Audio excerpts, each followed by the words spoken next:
Our weather coverage continues on the peninsula. More damage there. And KRON 4's Justin Campbell is live in Palo Alto with a look at what's happening there. Justin? Yeah, Ken and Catherine, it's really starting to get cold out here. We felt those gusty winds throughout this afternoon across the South Bay. It's knocked out street lights, and it's also toppled trees like this one right behind me.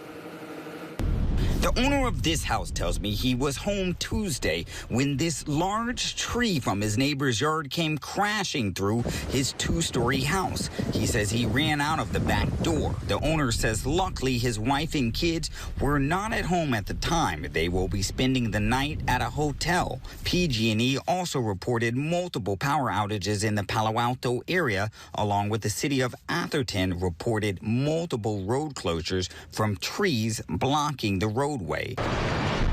In San Jose, palm trees swayed side to side in 25-mile-per-hour winds.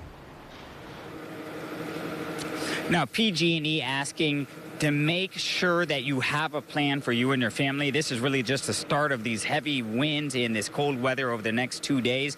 And what they're asking also, make sure that you go out and get LED battery lights. They do not recommend that you use candles. Reporting live here in Palo Alto, Justin Campbell, KRON 4 News.